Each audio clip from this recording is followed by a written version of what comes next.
आवाज आ रही प्रियो? आप कमेंट करके बताइए। ओके। आ रही है। ठीक है, मैं प्रेयर में जाता हूँ। आंखों को बंद कीजिए। धन्यवाद, धन्यवाद, धन्यवाद।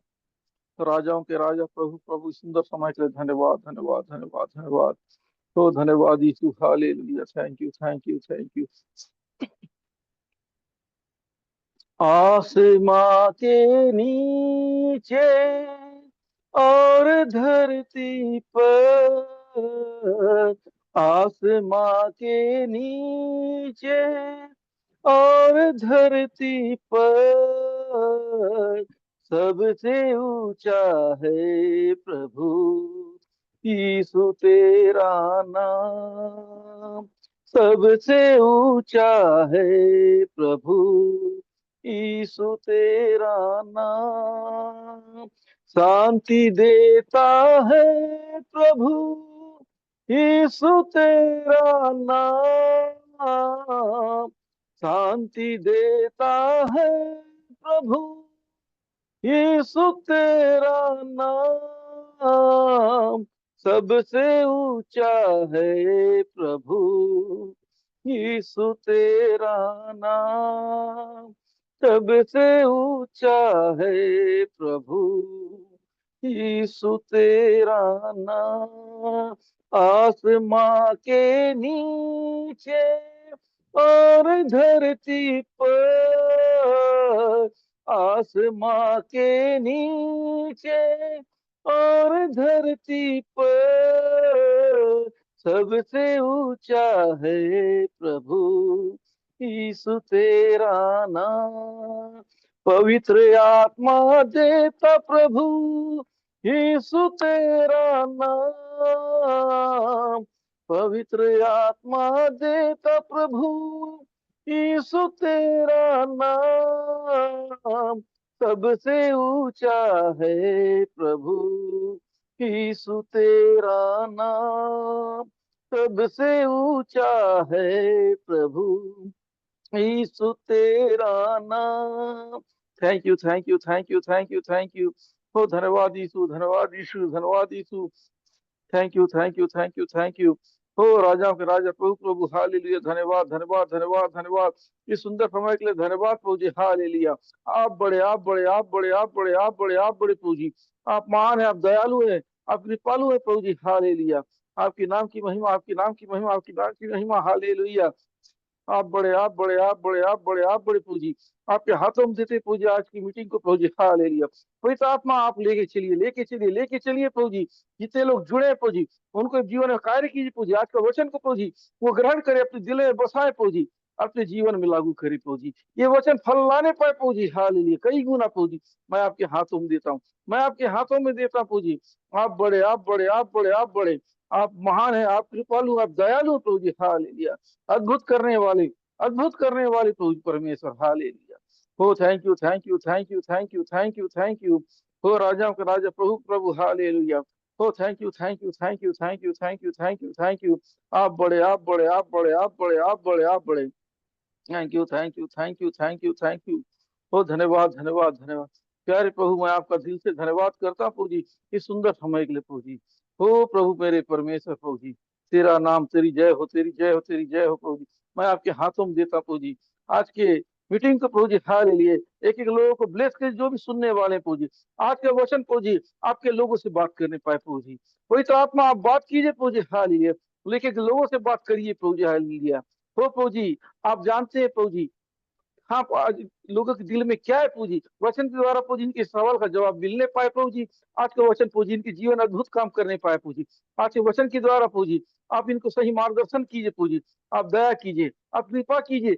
एक एक लोगों को मैं आपके हाथों में देता हूँ। वही तो आत्मा पूजी आप कार्य कीजिए पूजी, आपके हाथों में देता हूँ प्रभु जी, हालेलुया। जितने लोग हैं पूजी, जिनके घर कोई बीमार है पूजी, उन्हें छुइए पूजी, हालेलुया। और जो लोग नहीं आए पूजी, वो आने पाए पूजी, आज की मीटिंग में भाग ले पूजी, आज के वचन को सीखने पाए। एक एक लोगों को मैं आपके हाथों में देता हूं पूजी। सभी लोग संग और साथ रहिए पूजी।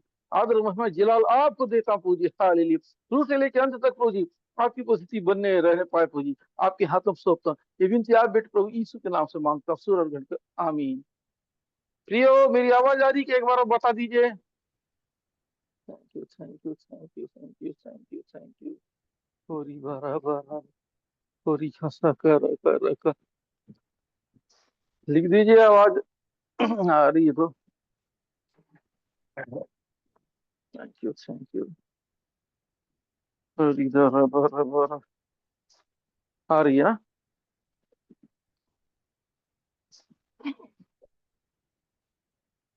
प्रियो, आज हम देखेंगे मत्ती रचित सुसमाचार, 6 अध्याय उसका 14-15, है ना, जिसमें बताएगा। आज हम क्षमा के बारे में देखेंगे। क्षमा करने से क्या होता है, क्षमा नहीं करने से क्या होता है। पढ़ देंगे 6 का 14-15। मत्ती 6 अध्याय उसका 14-15। इसलिए यदि तुम मनुष्य के अपराध क्षमा करोगे तो तुम्हारा स्वर्गीय पिता भी तुम्हें क्षमा करेगा, और यदि तुम मनुष्यों के अपराध क्षमा न करोगे तो तुम्हारा पिता भी तुम्हारे अपराध क्षमा न करेगा। Praise the Lord, hallelujah. धन्यवाद प्यारे प्रभु जी। प्रियो, आज मैं आप लोग क्षमा के बारे में सिखा रहा हूँ। देखिए, 6 का 14 में किस प्रकार कहता है वचन। हमसे सवाल कर, इस प्रकार कहता है, यदि तुम मनुष्य के अपराध को क्षमा क्षमा करोगे तो तुम्हारा स्वर्गीय पिता तुम्हें क्षमा करेगा। यीशु मसीह सिखा रहे हैं। प्रियो, ये वचन आपसे बात कर रहा है, हमसे बात कर रहा है। यदि हम क्षमा नहीं करते तो हम प्रॉब्लम में पड़ेंगे। याद रखिए प्रियो, वचन कहता है क्षमा करो। अगर इस पॉइंट को हम तोड़ते हैं, नुकसान किसका होगा? वचन तोड़ने से किसका नुकसान होगा? हमारा कि सामने वाले का होगा? बता दीजिए। प्रभु ने कहा है कि हमको क्षमा करना है। अगर हम क्षमा नहीं करते हैं, अपराधी का नुकसान होगा कि हमारा नुकसान होगा? हमारा। इसलिए प्रियो, मन कुछ भी करे, बीते दिनों में आपको मन के बारे में बोला। मन कुछ भी करे, मन कहता है कि क्षमा मत करो, मन कहता है इसने मेरा बहुत बड़ा नुकसान कर दिया। क्षमा नहीं करोगे तो और ज्यादा नुकसान होगा। क्षमा कर दिए सच्चे दिल से, क्या मालूम उसका मन को परमेश्वर बदल दे और वो हमारा जो है वो भी लौटा दे। याद रखिए, माफ ना करना ज्यादा नुकसान, माफ करना कोई नुकसान नहीं। यदि बराबर भी होता है कोई दिक्कत नहीं, अगर फायदा भी मिलता है और अच्छी बात है, लेकिन नुकसान तो नहीं होगा प्रियो। हमें माफ करना है। परमेश्वर हमें सिखा रहा है कि माफ करो। प्रियो, अगर हम माफ नहीं करेंगे, परमेश्वर हमारी गलतियों को माफ नहीं करेगा। देखिए, परमेश्वर की नजर में छोटा गलती बड़ा गलती एक ही बराबर है। बीते दिनों मैंने बताया था कि एक सेवक के पास एक स्त्री आती है। वो कहती, मैंने बहुत बड़ा पाप किया है, ऐसा पाप किया, क्षमा होने लायक नहीं। उसे प्रभु के दास ने बहुत समझाया, फिर भी वो नहीं समझ रही। मैं बहुत बड़ा पाप किया, परमेश्वर माफ नहीं करेंगे, माफ नहीं करेंगे। फिर परमेश्वर के दास ने उसे ले गया तालाब के पास। उन्होंने बड़ा पत्थर पानी में डाला, जो बुलबुला होता है फैलने लगा, बड़ा होने लगा। उसके बाद उसने कहा, छोटा पत्थर आप डालो। उससे छोटा पत्थर डाला, उसका भी बुलबुला उतना ही हुआ। प्रभु के दास ने कहा, किसका बुलबुला बड़ा है? उसने कहा, दोनों बुलबुला सेम है। तो परमेश्वर के नजर में छोटा पाप बड़ा पाप एक ही बराबर है। कि परमेश्वर उसी नजरिए से देखा, आपने कौन सा पाप किया है। आप 1 रुपया का चोरी किए हैं कि 1000 रुपया का चोरी किए हैं, चोरी ही कहलाएगा। आपने पेंसिल की चोरी किया है कि बड़ा चोरी किया है, चोर गिना जाएगा प्रियो। आपने फल की चोरी किया है कि आपने सोना चांदी का चोरी किया, दोनों ही चोरी है। याद रखिए, हम सोचते हैं कि सामने वाला बहुत बड़ा गुनाह किया, मैं तो उसके सामने छोटा गुनाह किया हूं। ये हमारा सोच है। परमेश्वर का सोच अलग है। गलत मतलब गलत। देखिए, आदम ने तो केवल फल को खाया था, लेकिन इतना बड़ा सजा कैसे मिला? परमेश्वर का न्याय सच्चा है। वो हमारे जैसा कीमत नहीं देखता है, वो आज्ञा को देखता है। बात फल खाने का नहीं है, बात है आज्ञा उल्लंघन का। उसने आज्ञा को उल्लंघन किया, है ना। पाप क्या है? ये करना, चोरी करना, हत्या करना, विचार करना, झूठ बोलना, ये तो पाप है। ये पाप की प्रकार है। पाप ये होता है परमेश्वर का आज्ञा का उल्लंघन करना। जैसे परमेश्वर आपसे कह रहा है कि क्षमा करो, आप क्षमा नहीं कर रहे हो, यह है पाप। अब क्षमा नहीं कर तो उसके अंदर कई चीज घुसने लगेगा, ऐड होने लगेगा, वो होता है प्रकार। मेरी बात समझ में आ रहा है प्रियो? कमेंट कर दीजिए समझ में आ रहा है तो। हम क्या करते, पाप के प्रकार को पाप बोलते हैं। उदाहरण के लिए बीमार, बीमार या बीमारी सब तो एक होता है ना, उसके अंदर, उसके अंदर कई प्रकार का, उसके अंदर कई प्रकार का बीमारी आता है। कैंसर की बीमारी को भी बीमार बोलेंगे, टीवी की बीमारी को भी बीमार बोलेंगे, मामूली सा मलेरिया हो गया है उसको भी बीमार बोलेंगे, है ना, वायरल फीवर से बीमार है उसको भी बीमार बोल देंगे, चीजों को बीमार बोलेंगे। लेकिन बीमार नाम तो प्रकार कई चीज हो सकता है, तो बीमारी तो नाम ही तो दिया जाएगा ना। ठीक उसी प्रकार पाप कितने ही प्रकार भी हो, लेकिन उसको पापी तो बोला जाएगा। परमेश्वर ये हिसाब से नहीं जोड़ता है, ये हिसाब से नहीं देखता है इस पाप को, ये होता है पाप, वो होता है पाप। परमेश्वर की नजर में आज्ञा तोड़ना ये होता है पाप, है ना। कभी भी परमेश्वर देखता है, देखो मूसा को परमेश्वर ने चट्टान से बातें करने के लिए बोला, उसने चट्टान में लाठी मार दिया, पानी तो निकला, लोगों का प्यास तो बुझा, लेकिन परमेश्वर नाराज हो गए, है ना। लोगों के सामने मेरा अपमान कर दिया तुमने, कर रहा है परमेश्वर को अपमान ठहराया। वो क्यों बोले से परमेश्वर इसलिए बुरा लगा कि ये व्यक्ति को मैंने क्या बोला था, इसने क्या किया। देखा जाए दूसरे शब्दों में हम देखते हैं, मार के पिलाए चाहे बोल के पिलाए, लोगों को पानी तो पिलाया, ये बोल लोगों को कहने का मतलब है। लोगों को परमेश्वर ने इजरायलियों को पानी पिलाने ही तो बोला था ना, लेकिन प्रियो तरीका क्या था, ये बात को हमको जानना है। पानी पिलाने में भी तरीका था। परमेश्वर ने चट्टान से बातें करने बोला था, वो बातें करता तो भी पानी निकलता, लाठी मारा तो भी पानी निकलता। कुछ समझ में आ रहा है मैं क्या कह रहा हूं? उसने लाठी मारा तो भी पानी निकला, उसने बात किया तो भी पानी निकलता। तो देखिए प्रियो, दोनों तरीका था पानी निकलने का, लेकिन परमेश्वर की इच्छा था कि, परमेश्वर का पसंद था कि वो आज्ञा दे। ठीक इसी प्रकार आज के दुनिया में कुछ लोग बिगड़ जाते हैं, प्रभु परमेश्वर यूज करता है, बेमन से यूज कर, जैसे बेमन से पानी पिला सकता है तो क्या बेमन से वरदान यूज नहीं कर सकता है? आप बताइए प्रियो, पास्टर आप भी बता दीजिए। लोग क्या परमेश्वर बेमन से इजराइलियों को पानी पिलाया? किसी व्यक्ति से परमेश्वर पसंद ना हो, क्या बेमन से उसको यूज नहीं करेगा?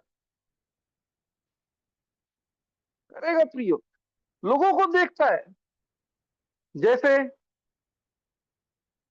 प्रियो, जैसे उसने पानी तो पिलाया, वो लोगों को देखा, ठीक उसी प्रकार परमेश्वर लोगों को देखता है कि सामने वाले ने गलती किया, कोई बात नहीं, मैं लोगों को देख के मैं आश्चर्य करूंगा।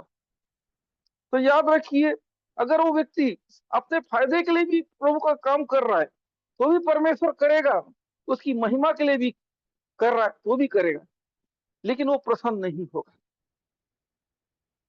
आप लोग समझिए प्रियो, कोई गलत ढंग से यूज भी हो रहा है सेवा में तो उसको सही मत बोल दीजिए।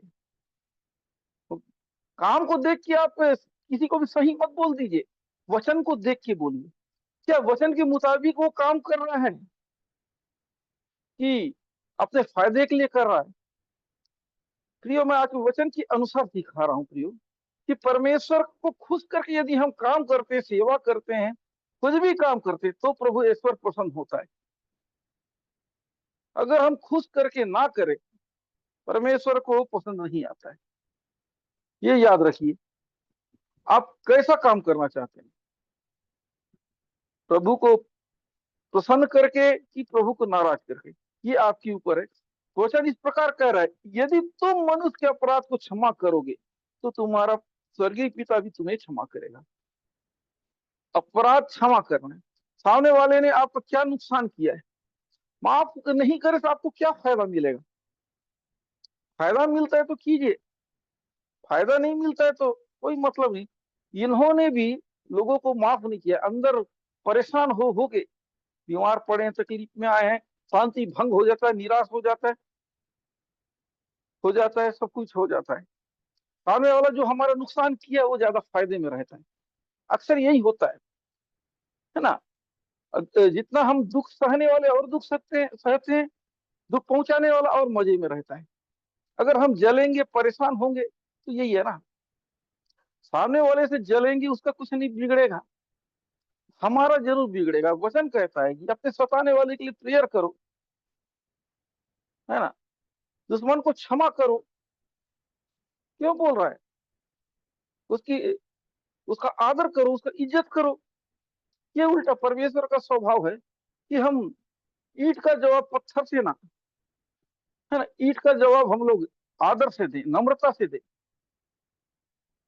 अगर हम परमेश्वर का सिस्टम को फॉलो करते हैं तो परमेश्वर हमें विजय देगा। अब बोलेंगे कि परमेश्वर सिस्टम को तोड़ते हैं और बोलेंगे कि परमेश्वर ब्लेस करिए, कैसा होगा? आपके अंदर बीमारी है, परमेश्वर कह रहा है कि आप माफ कर दो तो मैं तुम्हारा बीमारी चंगा कर दूंगा, लेकिन आपको नुकसान सह लेना है। बीमार से मर जाना पसंद करेंगे, लेकिन लोग माफ करना पसंद नहीं करते। दुख सहना पसंद कर लेंगे, बर्बाद होना पसंद कर लेंगे, लेकिन माफ करना नहीं। इतना कठोर हो चुका इंसान। सामने वाले दो शब्द क्या बोला, थोड़ा सा बेइज्जती क्या किया, उसको जिंदगी भर लेके बैठते हैं, ये सोच सोच के वो अपना नुकसान कर बैठते हैं। माफ कर दो ना। माफी का मतलब ये नहीं है कि आप उसके माफ कर दिए फिर से घूमो, उसके साथ रहो। माफ करना और उसके ऊपर भरोसा रखना दोनों फर्क है। जो आपका नुकसान किया है, आप माफ कर सकते हो, लेकिन आप उसके ऊपर भरोसा नहीं कर सकते, है ना। उसको आप माफ कर दो, उसके दिल में कोई नफरत मत रखो, उसके बारे में कुछ गलत मत सोचो। लेकिन आप वो नुकसान पहुंचाने के वाले के ऊपर अगर भरोसा करते, धोखा खाओगे। परमेश्वर ने माफ किया है, लेकिन भरोसा रखना नहीं बोला है। उसको कमाना पड़ेगा ना, भरोसा जीतना पड़ेगा, तब आप उसके ऊपर भरोसा कर सकते हो। यदि आपका जो नुकसान किया है उसका आप उसे माफ कर दो, लेकिन उसका जिम्मेदारी, सेम जिम्मेदारी आप दे नहीं सकते।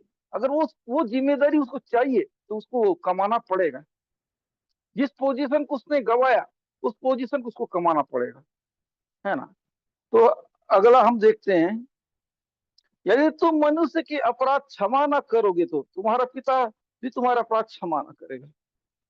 कह रहा है कि मनुष्य के अपराध, यही तो प्रॉब्लम है। इंसान जानवरों से प्यार करे, जानवर को माफ कर देगा, है ना, लेकिन इंसान को नहीं। इंसान के भलाई करने में इंसान को दिक्कत जाता है। जानवरों की चिंता कर लेगा, लेकिन इंसान के नहीं। प्रियो, जानवरों को तो परमेश्वर अपने हाथों से नहीं बनाया, लेकिन इंसान को उसने अपने हाथों से बनाया। इसलिए प्रियो, इंसान से प्यार करो। हमको परमेश्वर ने प्यार करना सिखाया है, इसलिए हमको प्यार करना है। प्रियो, आशीष तब मिलता है जब वो जो कहता है उस बात को हम मानते हैं। आप बोलोगे मालिक के अंदर काम कर रहे हो और उसके हिसाब से काम नहीं कर रहे तो आपको पेमेंट क्यों देगा? है ना, आपको क्यों देगा पेमेंट? थोड़ा बहुत दे देगा अलग बात, लेकिन खुद ही से ज्यादा दे ही नहीं सकता है। बोलेगा कुछ दिन देखेगा, हटा देगा। जब इसका काम मुझे पसंद ही नहीं आ रहा तो मैं इसको रखूं क्यों? एक नौकर होते हुए मन मर्जी चलाता है, मालिक मैं हूं, मेरे हिसाब से काम करना चाहिए, अपने हिसाब से करता है। क्या मतलब? परमेश्वर चाहता है कि हम उसके हिसाब से चले, वो जो कहता है वो करे, हमको लगता है वो नहीं। परमेश्वर जो कह रहा है हम क्या करते हैं, हमको जो आसान लगता है, हमको जो सही लगता है वो करते हैं। हम उम्मीद नहीं रख सकते कि हमें प्रतिफल मिलेगा। चाहे हम सेवा अपनी मर्जी से कर रहे हैं, दम है तो कर लो, प्रभु को उम्मीद मत रखो। अपने हिसाब से करो तो अपने दम पे करो। कितना दम है, चाहे बिजनेस कर रहे अपने दम पे करो, जो भी करो अपने दम पे। तुम में कितना दम है? जैसे दुनिया के लोग चल जाते हैं, पॉपुलर होते, तुम भी हो जाए अगर तुम में दम होगा। अगर परमेश्वर तुमको पॉपुलर कर, परमेश्वर तुम्हें ब्लेस करे, उसके लिए आपको परमेश्वर का सिस्टम को समझना पड़ेगा, उसका वचन को मानना पड़ेगा। कह रहा है कि अगर तुम इसके अनुसार करोगे तो तेरे काम सब सफल होंगे। वचन कह रहा है कि जो कहता हूं उसके अनुसार कहते हैं। तो यीशु से एक जगह कह रहे हैं, मेरे भाई और बहन कौन है, माता कौन है? वही जो मेरे वचन को सुनते और मानते हैं। अगर आप वचन को सुनोगे, मानोगे, उसका आदर करोगे, तो ही आपको परमेश्वर ब्लेस करेगा।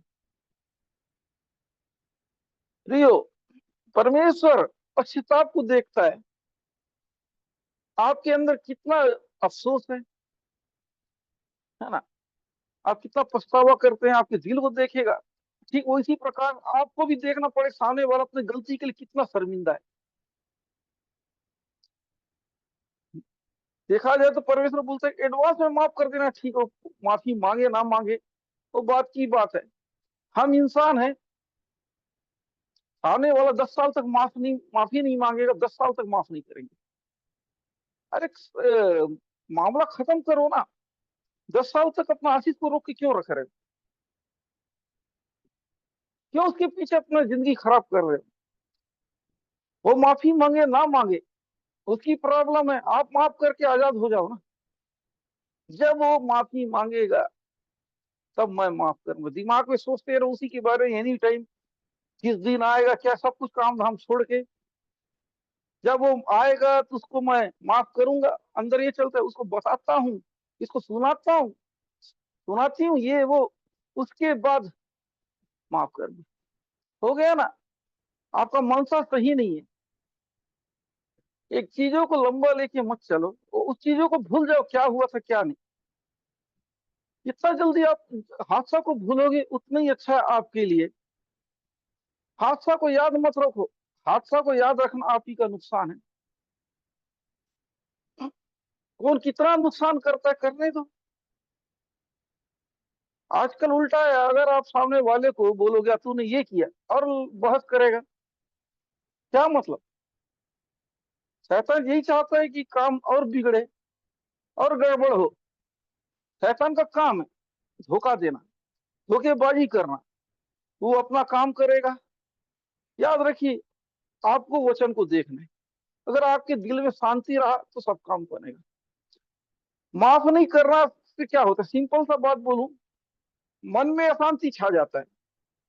बार बार दिमाग वही चीज दिखते रहे, वही चीज सोचोगे, वही चीज। किसी व्यक्ति से आप को चिढ़ है, किसी से नफरत है, आपके दिमाग में एनी टाइम वही याद आएगा। क्या मैं सही बोल रहा हूँ? कमेंट कर दीजिए। किसी व्यक्ति से आप बहुत ज्यादा गुस्सा हो, ज्यादातर वही दिमाग में आएगा कि आता है कि आप बताइए, एनी टाइम कभी भी। आपका कुछ नहीं बिगड़ेगा तुरंत, वही आपका दिमाग खराब करेगा, ना आपको काम करने देगा ना कुछ करने देगा। आपको प्रार्थना में मन नहीं लगेगा, किसी चीज में मन नहीं लगेगा। यही तो होगा ना आपका आशीष रुकने का कारण। यही चीज धीरे धीरे गुस्सा क्या करे, जलन क्या करेगा, प्रार्थना में कमजोर, वचन पढ़ने का मन नहीं करेगा, फालतू चीजों में मन लगेगा कहीं और इधर उधर। आप स्पेस दे दिए, अब दुश्मन घुस गया, उसके बाद आपसे और गलती करवाएगा। ऐसा करते करते आप और प्रॉब्लम में पड़ जाओगे। यही तो उसका काम है। माफ करके आजाद हो जाओ ना। क्यों एकदम अपने अंदर 10 प्रकार का प्रॉब्लम ऐड कर रहे हो? माफ कर दो, परमेश्वर आपको माफ करेगा, आपके अंदर तसल्ली आएगा, आपके अंदर शांति मिलेगा। जब आपके मन में शांति रहेगा तभी तो आप काम कर पाओगे। मन के अंदर शांति नहीं है तो आप कुछ भी नहीं कर सकते। आप अपने मन के अंदर शांति तब लाओगे जब आप प्रभु का वचन को मानोगे, प्रभु जो कहता है वो करोगे, माफ करना, आप तब से बीमारी से आजाद हो गए। अभी लोग कम है, पहले जूम में जो लेता था मैं लोग क्या करता था, इस प्रकार मैं कहता था वचन, जब मैं ये टॉपिक कभी आता था, तो आप जिसको भी आप माफ कर सके दिल से करिए, इस वक्त आप अपने जीवन कुछ अद्भुत काम होते हुए देखोगे। उस समय 100-150 लोग आते थे और ऐसा करते थे, कई लोग चंगाई पाते थे, कई लोग शांति पाते थे, है ना। माफ करना, आप जिससे भी आपको प्रॉब्लम है आप उसको नाम लेके अंदर माफ करिए, तो वो आपके जीवन में काम करिए। यदि आपके जीवन में भी कोई व्यक्ति है जो आपको परेशान कर रहा है, आप माफ कर दीजिए, उसके दिल में कोई कड़वाहट मत रखिए। आप उसके दिल में कड़वाहट रखेंगे उसके लिए अपने दिल में, वो आगे बढ़ेगा, आप नीचे जाओगे। परमेश्वर सिस्टम क्या है, पलटा लेना मेरा काम है ना, बदला लेना मेरा काम है। आप उसका काम करोगे, परमेश्वर क्या काम करेगा? आपका काम है माफ करना, परमेश्वर का काम है हिसाब करना। वो बोलता है ना, जो कोई उस हमको छूता है उसकी पुतली को छूता है, जो हमें छूता है वो परमेश्वर को छूता है, जो हमारा नुकसान करता है परमेश्वर का नुकसान करता है। अगर हम बदला लेंगे, हम ये करेंगे, तो हमारा हो गया ना। याद रखिए, अगर हम ये करेंगे तो हमारा नुकसान है। परमेश्वर क्यों करेगा? जब अपना लड़ाई तो हम देख रहे हैं, परमेश्वर को इन्वॉल्व नहीं कर रहे हैं, तो परमेश्वर क्यों करेगा? अगर परमेश्वर को इन्वॉल्व करना है तो माफ करना सीखो। कुछ बीमारियां होती है, कुछ ऐसा प्रॉब्लम होता है माफ ना करने की वजह से। कुछ लोग बीमार होते हैं, किसी के लिए कड़वाहट दिल में रखी जिंदगी भर, इस वजह से वो चंगे हो नहीं पाते। याद रखिए कि माफ ना करना क्या से क्या हो जाए, शांति भंग कर देता है, बीमार कर डालता है, सब कुछ कर डालता है। यदि आप माफ करोगे, प्रभु आपके जीवन अद्भुत काम करेगा। इसलिए कह रहा है कि वचन कि तुम अपराध क्षमा करोगे तो परमेश्वर भी तुम्हारे अपराध को क्षमा करे। याद रखिए। और पहला यूहन्ना 1:9 को पढ़ता हूँ। यदि हम अपने पापों को मान लें तो वह हमारे पापों को क्षमा करने और हमें सब अधर्म से शुद्ध कर विश्वास योग्य और धर्मी।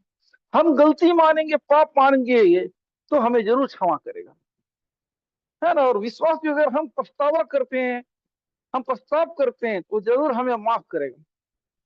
तब माफ करेंगे जब हम माफी मांगेंगे। हमको एहसास होना चाहिए। हम लोगों को देखते हैं, लोगों को मत देखिए, परमेश्वर से मांगिए जो भी हो, और लोगों को माफ कीजिए। यदि हम माफ करते हैं तो ये नियम हमारे ऊपर लागू होता है। अगर उस जगह बोल रहे तुम माफ करो, अगर माफ किए तो परमेश्वर हमें हर पापों से शुद्ध करेगा, क्षमा करेगा। हमने कितने बड़ी गलती की है। परमेश्वर सिस्टम क्या है, मसीह जीवन का बेस क्या है? माफ करना, माफी लेना। जब हमारे अपराध क्षमा नहीं हुआ है, हम प्रभु के राज में आके प्रवेश कर ही नहीं सकते हैं। याद रखिए, प्रभु के पास आना है हमें, है ना। पापों से शुद्ध होना पड़ेगा, पापों क्षमा पाना पड़ेगा। एक चीज हमको पापों से क्षमा से रोक रही है, हम अपने अपराधियों को माफ नहीं करते हैं, जो हमारा नुकसान किया उसे माफ नहीं करते हैं। वचन कहता है, जिस प्रकार हमने अपराधियों को माफ किया, बस तू भी हमारे अपराधों को माफ। जिस तरह बोल रहा है कि हमने अपने अपराधियों को माफ किया, अब माफ कर। वचन तो कह रहा है कि हमने अपने अपराधियों को माफ किया, उसी तरह आप भी माफ कर। यीशु मसीह सिखा रहे हैं उस प्रार्थना में, जिस प्रकार हमने अपने अपराधियों को क्षमा किया, तू भी हमारे अपराधों को क्षमा कर। पहले हम क्षमा करेंगे तो प्रभु आप क्षमा करोगे। प्रियो, बेस तो यीशु मसीह रख दिए हैं उस प्रार्थना के द्वारा कि हम क्षमा करते हैं तो प्रभु हमें क्षमा करता है। हम क्षमा नहीं करते हैं तो प्रभु हमें क्षमा नहीं करता। देखिए प्रियो, प्रभु हमारे जीवन में अद्भुत काम करता है ना। हम प्रभु हमारे जीवन अद्भुत काम करता है, हमें प्रभु में बने रहना चाहिए। प्रियो, आपकी शांति भंग हो जाएगी अगर आप माफ करना नहीं जानते, माफी आपके जीवन में शांति लाता है, आपके जीवन में छुटकारा लाता है। माफी आपके जीवन में, है ना, आशीष, आपको आशीषित करता है। याद रखिए, अब माफ ना करना श्राप लाएगा, क्यों प्रॉब्लम लाएगा, क्यों? आपने प्रभु का वचन तोड़ दिया ना, अब आप उस, क्या मतलब? आदम ने तोड़ा, क्या सजा मिला? अब्राहम ने छोटा सा गलती क्या किया, उसकी पीढ़ी को 400 साल का गुलामी मिला। मूसा ने छोटा सा गलती किया, करान देश में प्रवेश नहीं कर पाया। आज्ञा तोड़ना मतलब कितना बड़ी बात है। देखिए, मैं उदाहरण की तरफ यही बताना चाह रहा हूं, हम छोटा सा गलती करते हैं, नया नियम में प्रियो माफ कर दो, परमेश्वर हमारे बड़े बड़े गलती को माफ कर देगा। माफ नहीं करोगे किसी को, लेकिन हमारा छोटा सा गलती भी बड़ा गलती है परमेश्वर के नजर में, है ना। माफ करते हैं तो हमारी बड़ा गलती क्षमा हो जाएगा। अगर हम लोगों को माफ नहीं करते हैं, हमारा छोटा गलती भी बड़ा गलती हो जाएगा। इसलिए प्रियो, हमें माफ करना बहुत जरूरी है। क्यों? परमेश्वर हमें सिखाया है, परमेश्वर चाहता है माफ करो। बिना माफी का वो हमको ब्लेस नहीं करेगा। माफ, बिना माफी का हमको कुछ भी नहीं मिलेगा प्रियो। याद रखिए, हमको माफ करना चाहिए। मेरी बात समझ में आ रहा है प्रियो? कमेंट कर दीजिए यदि समझ में आ रहा है तो।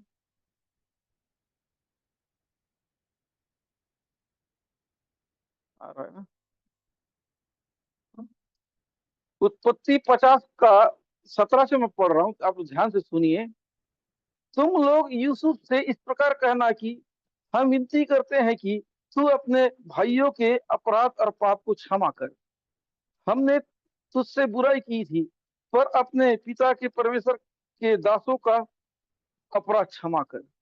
उसकी ये बातें सुनकर यूसुफ रो पड़ा, और उसके भाई भी, आप भी जाकर उसके सामने गिर पड़े और कहा, देख हम तेरे दास हैं। यूसुफ ने उसे कहा, मत डरो, क्या मैं परमेश्वर की जगह पर हूँ? यदि तुम लोगों ने मेरे लिए बुराई का विचार किया था, परंतु परमेश्वर ने उसी बात में भलाई का विचार किया, जिससे वह ऐसा करे जैसा आज के दिन प्रकट है, कि बहुत से लोगों के प्राण बचे।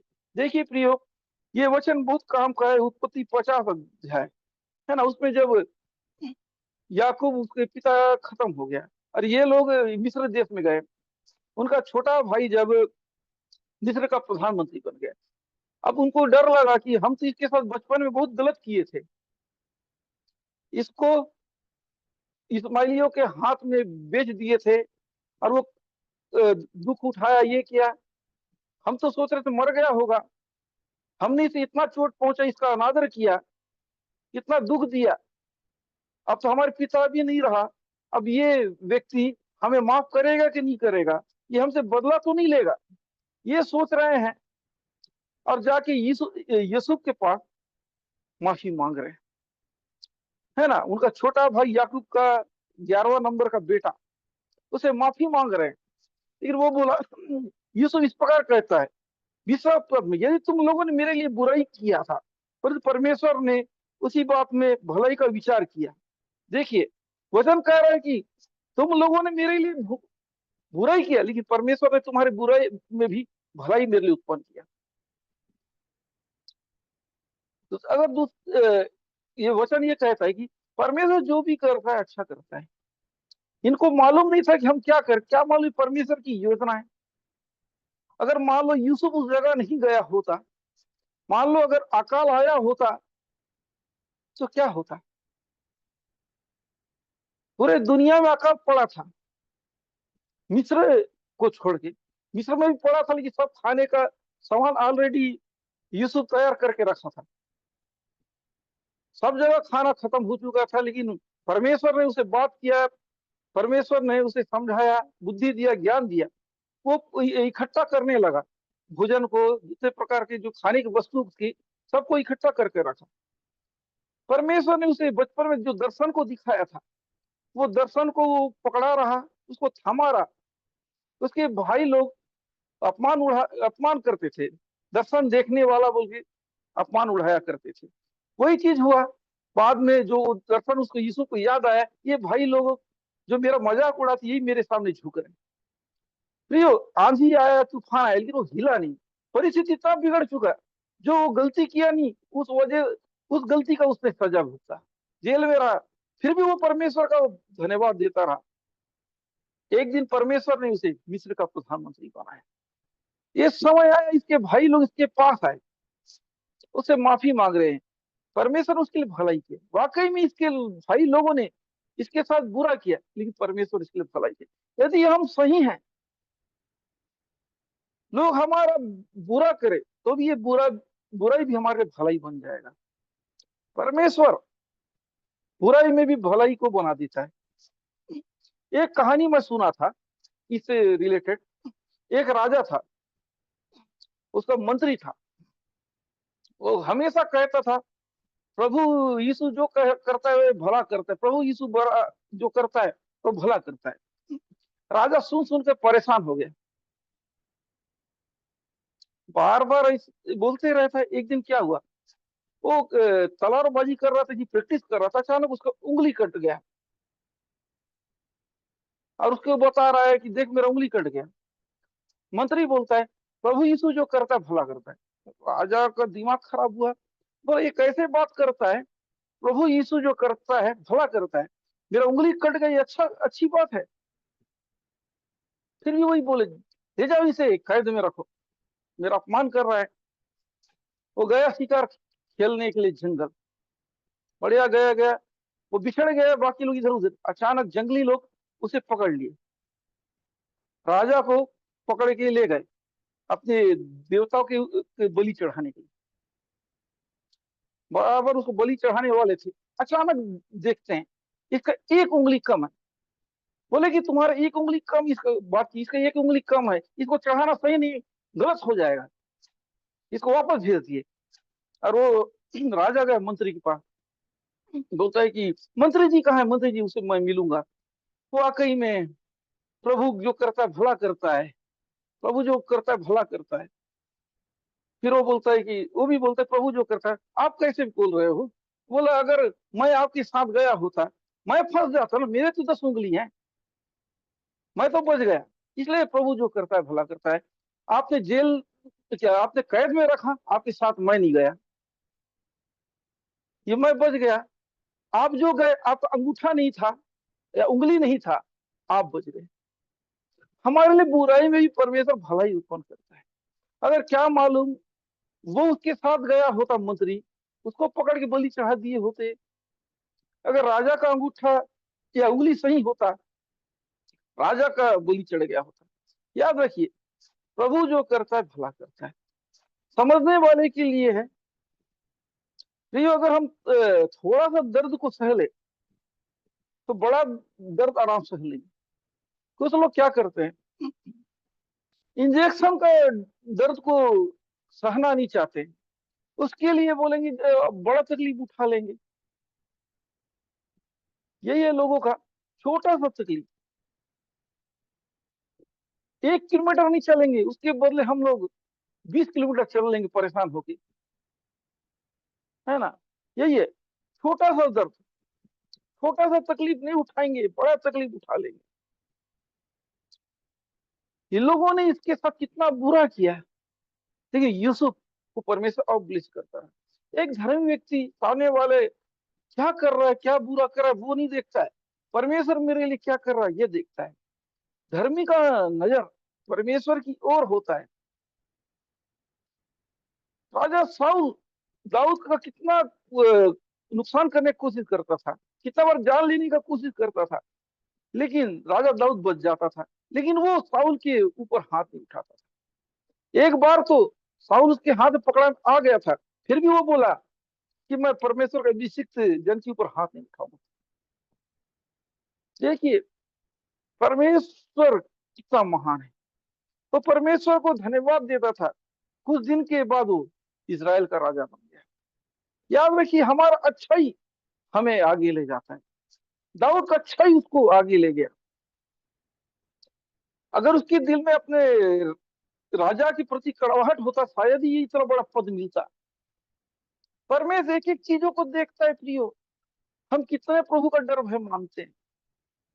कितने लोगों ने आशीष पाया प्रियो, डर भय के साथ परमेश्वर का आदर किया, उस पोजीशन में हासिल किए। अपने दुश्मनों को नुकसान के बारे में नहीं सोचे। यूसुफ का सब कुछ चला गया, लेकिन वो अपने भाइयों से बदला लेने का नहीं सोचा, उनके लिए भलाई का सोचा। राजा साउल ने कितना नुकसान किया, लेकिन उसने उसका नुकसान नहीं किया, उसका भलाई को सोचा दाऊद ने।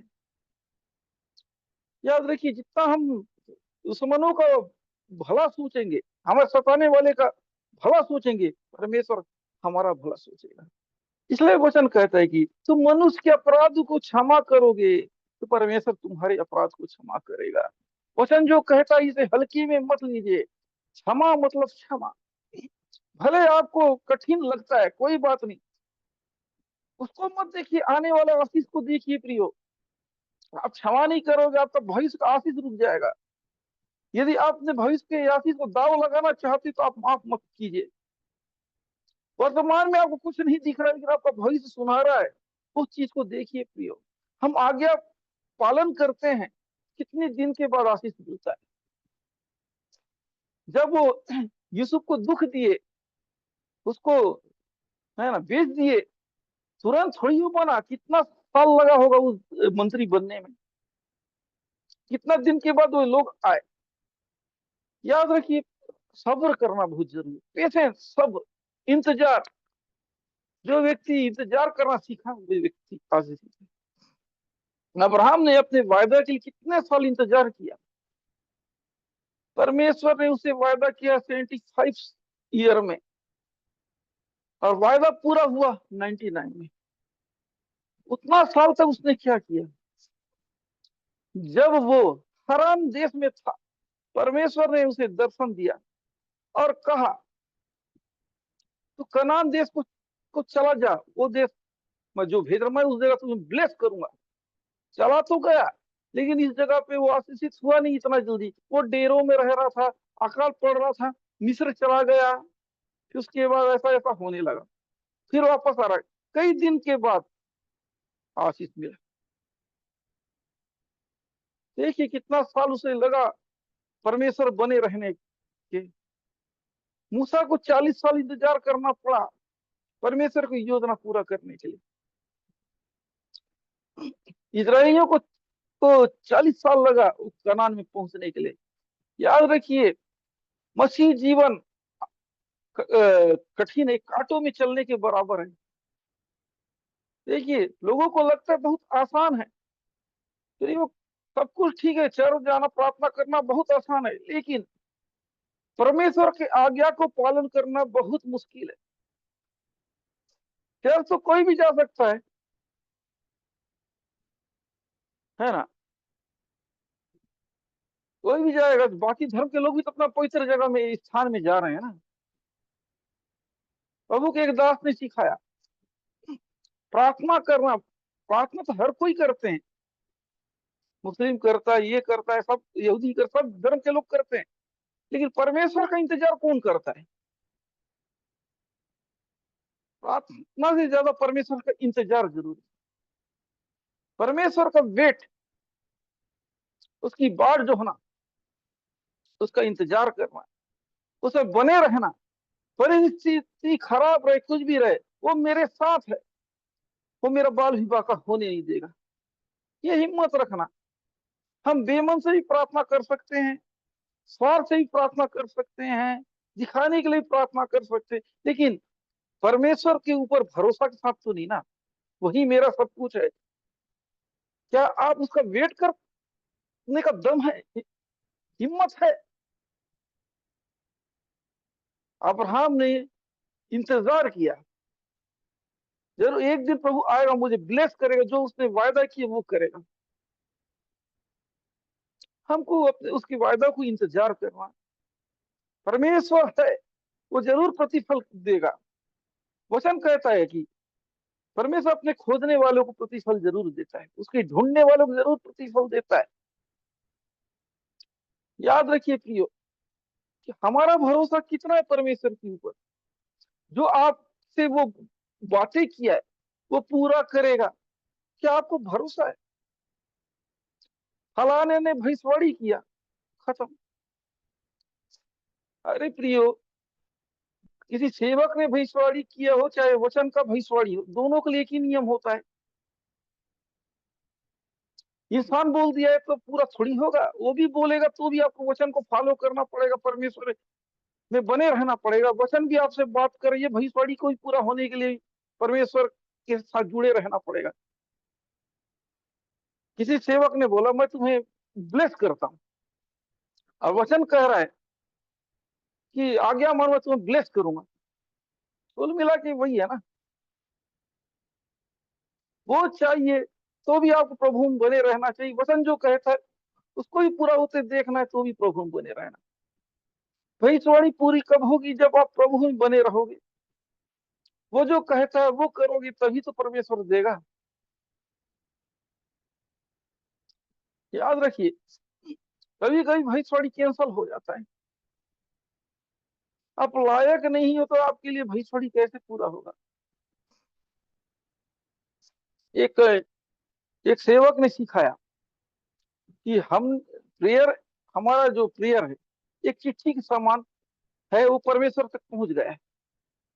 परमेश्वर ने हमारी प्रार्थना का उत्तर डब्बा में डाल दिया है। अब डब्बा से निकल के कब पहुंचेगा, ये हमारे ऊपर है। ये जो जवाब जो आता है उसको रोकने का भी काम शैतान करता है। आपका भरोसा, आपका दम है, वो लेटर आपके पास तक पहुंचेगा। आपका विश्वास कितना है, आपका प्रेयर लाइफ कैसा है, आपका विश्वास कैसा है? अगर वो लेटर आपके पास पहुंचे, परमेश्वर का जवाब आपके पास पहुंचे,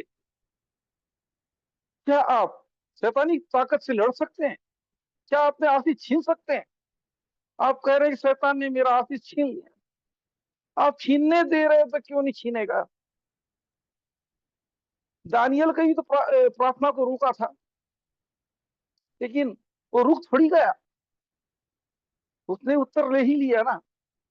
भले देर होता है, लेकिन होता जरूर है। जितना बड़ी योजना उतना ज्यादा रुकावट, जितना परमेश्वर का बड़ा प्लान उतना ज्यादा रोका जाएगा। शैतान किसको परेशान करेगा? उसको करेगा ना जिससे परमेश्वर का बड़ा काम करवाना है। जिससे शैतान को खतरा है उसको ज्यादा परेशान करेगा। जिसको शैतान से कोई प्रॉब्लम नहीं है उसको क्यों परेशान करेगा? यदि वो आपके काम को बिगाड़ रहा है, आपके काम को रोक रहा है, आप समझिए आप इसे हो परमेश्वर के नजर में। शैतान आपसे बहुत नफरत करता है, परमेश्वर आपसे प्यार करता है। वो चाह रहा है कि आप उसका जवाब दें। शैतान किससे चलता है? परमेश्वर का वचन से। प्रभु कोई सेवक ने एक पॉइंट को बोला कि शैतान जो है बीज बोने से डरता है। मैं ये बात में सहमत नहीं हूँ। शैतान जो डरता है एक पवित्र इंसान से। पवित्र इंसान में परमेश्वर दिखता है ना। जब परमेश्वर दिखेगा उसको डर तो लगेगा ही ना। याद रखिए प्रियो, हमारे डायलॉग बाजी से परमेश्वर नहीं डरता है। परमेश्वर सॉरी, शैतान नहीं डरता है हमारे डायलॉग बाजी से। हमारे पवित्रताई से शैतान को डर लगता है। हम पवित्र हैं, परमेश्वर के नजदीक पहुंचे। जब हम परमेश्वर के नजदीक हैं, परमेश्वर का स्वभाव हमारे अंदर झलकने लगे। जब हमारे अंदर परमेश्वर का स्वभाव झलकने लगा, शैतान को दिक्कत होगी। शैतान को दिक्कत होता है हमारे पवित्रताई से, हमारे अच्छाई से। जितना हम अच्छे बनेंगे उतना उसको एलर्जी होना चालू। जितना हम बुरे बन रहे हैं उतना हम उसके साथी बन रहे हैं। बुराई कर रहे हैं, लड़ाई झगड़ा कर रहे हैं, हमारे अंदर गंदे आदत, हम शैतान के मित्र हैं। जितने ज्यादा अच्छाई है, हम परमेश्वर के बच्चे हैं। याद रखिए, हमारे अंदर का हमारा पहचान, हमारा अच्छाई परमेश्वर की ओर है, हमारी बुराई शैतान की ओर से। अब अब ये बोलते हैं कुछ लोग, प्रार्थना करते हैं कि आत्मा का 9 फल, प्रभु हमारे अंदर प्रभु आत्मा के 9 फल मिले। कोई समान है कि 9 फल आ जाएगा? जब तक ये बुराई आप छोड़ोगे नहीं तो अच्छा ही कहां से आएगा? बुराई गया तब तो अच्छा ही आएगा। जैसे उदाहरण के लिए, नफरत है आपके अंदर, उसको भगाओ, प्रेम आ जाएगा। जलन है आपके अंदर, जलन को भगाओ, है ना? इतना ज्यादा जो बुरे चीज है उसको भगाओगी, उसकी जगह तो अच्छा ही आएगा। हम बोलते हैं कि हम अपने अंदर की गंदगी को साफ नहीं करेंगे, अच्छा ही आए। आपके घर में गंदा है, रूम साफ नहीं है, अब बोलोगे कि मेरा रूम एकदम साफ दिखे, साफ दिखे। रूम साफ दिखने के लिए आपको रूम की सफाई करना पड़ेगा ना। वो समझ रहे हैं मेरी बात?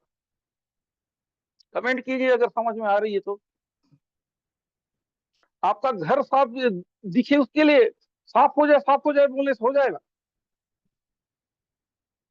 कुछ तो जवाब दीजिए।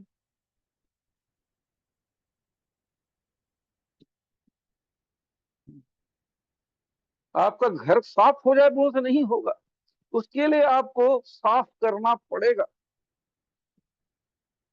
ठीक उसी प्रकार आपके अंदर अच्छा ही आए तो आपको बुराई को खत्म करना पड़ेगा ना। चोरी के चोरी का आदत छूट जाए, आपकी बोलने से थोड़ी चोरी करने का छोड़ना पड़ेगा ना। कोई व्यक्ति बोलेगा मैं मेरा नशा का आदत छूट जाए, मैं दुआ कर रहा हूं लेकिन मैं छोड़ना नहीं चाहता हूं। ऐसा कभी होगा? मैं नशा छोड़ना नहीं चाहता हूं, छूट जाए। बताइए प्रियो, एक नशेड़ी बोल रहा है कि मैं नशा छोड़ना चाहता हूँ, प्राप्त करूं, लेकिन अंदर तो वो छोड़ना नहीं चाहता है। हम्म, छूटेगा? बताइए। उसके लिए उसको कोशिश करना पड़ेगा ना। मैं एक्शन लेना पड़ेगा। कोशिश करे कि आज मैं किसी भी कीमत में, कितना भी मन करे, मैं नशा नहीं करूंगा। अभी तो परमेश्वर ताकत देगा। एक व्यक्ति बिस्तर में पड़ा है, बोले लंगड़ा व्यक्ति बोलेगा मैं चलने लगू, चलने लगू। वो कहाँ से चलेगा जब तक उठने का कोशिश नहीं करेगा? गौर आप लोग गौर किए होंगे, कई सेवक लोग मीटिंग में प्रेयर करते हैं, जो भी लंगड़े हैं या जिनका अंग शरीर हाथ काम नहीं कर, आप हाथ हिलाने का कोशिश कीजिए, अपनी जगह से उठने का कोशिश कीजिए। बोलते हैं कि नहीं प्रार्थना के बाद? अपने शरीर को हिलाइए, ये कीजिए, वो कीजिए। बोलते हैं कि नहीं? बताइए। प्रियो, हमको जो करना है हम करेंगे, प्रभु को जो करना है प्रभु करेगा। एक कदम हम बढ़ाएंगे तो दूसरा कदम वो बढ़ाएगा ना। हम बिस्तर से उठना नहीं चाहते तो उठाएगा नहीं।